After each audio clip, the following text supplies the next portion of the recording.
A.B. Miller High School in Fontana today, talking with Nicole Robinson. Nicole is a dance instructor here, but so much more than that. I've had the privilege of knowing her for many years now. We won't tell anybody how long, right? And Nicole's vision for physical activity, for movement, and for the arts has absolutely transformed hundreds and hundreds of students' lives over the years. Last year, I nominated her as the 2nd District Community Action Hero for the county's Vision to Be Active campaign.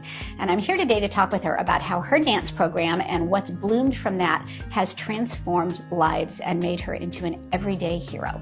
Nicole, tell me about how you got interested in dance. I was put into cheerleading at a very early age, and so it wasn't really until I got to college that I could actually invest time and realize that I had a skill. So when we talk about your students, people are thinking about just going to one class during the school day. Right. You've taken the program from that to a whole conservatory concept. Right.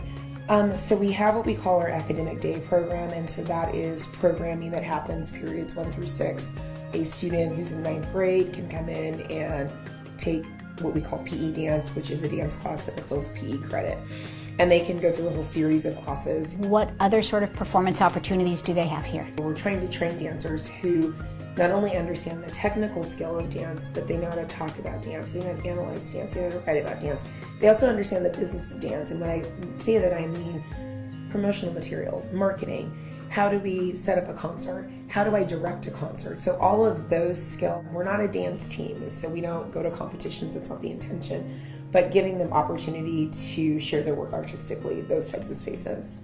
And those other skills you talked about, those are transferable to lots of other things they're going to do in life. So even if they don't stay as a dancer, they're going to be using the things they're learning. You'll have someone say, well, what are they going to do with that after they graduate? And I kind of pause for a minute and I think, well, we have adults who are afraid to stand up in a boardroom and present. So if my dance skills translate to me being able to give a presentation at work, then dance has been successful. We never ask anybody, how's that math thing working out for you?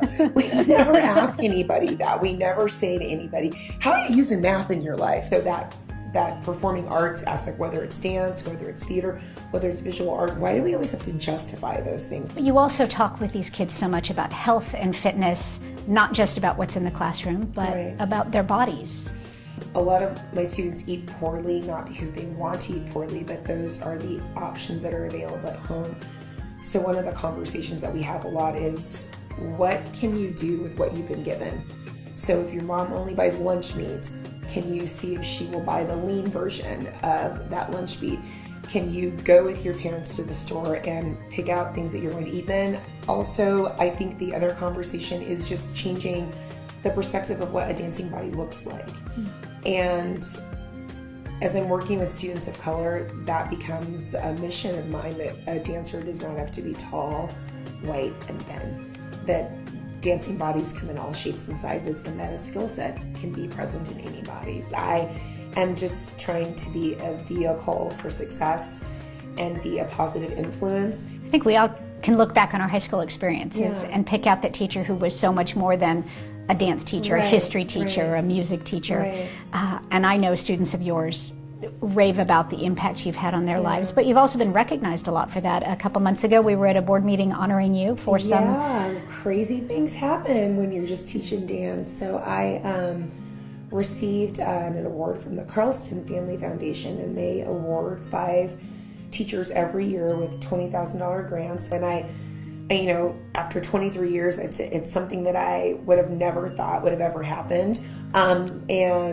Just a really incredible honor. One of the things that makes you so special and different is that you don't care just about what happens here at the high school, but you've tried to take this idea of dance education and push it down through middle schools and elementary schools here in Fontana through the collaborative.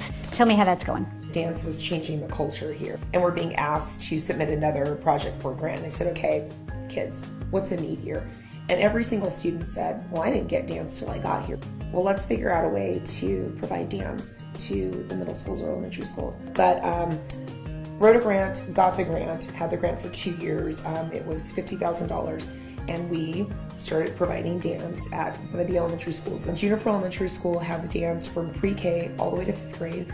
We have a teaching artist at the middle school across the street, Rain Rubel, and then we have another program at Locust. And so the goal is eventually that we have dance at all of our elementary schools, and we provide programming at the middle schools. So if you're talking to me, 5 or 6 years from now, we've got just as many dance specialists as we do music specialists. It's my long-term goal that we treat dance in this district the same way that we treat music. That'd be awesome. And maybe the same way we treat math. I would love that. I would love that. That'd be incredible. I think you can see why Nicole was my action hero and why she's now an everyday hero. She is changing the lives of students, the culture at the school, and sounds like the culture of the district by helping people see how programs like dance and the arts really transform lives and minds and dreams for our young people.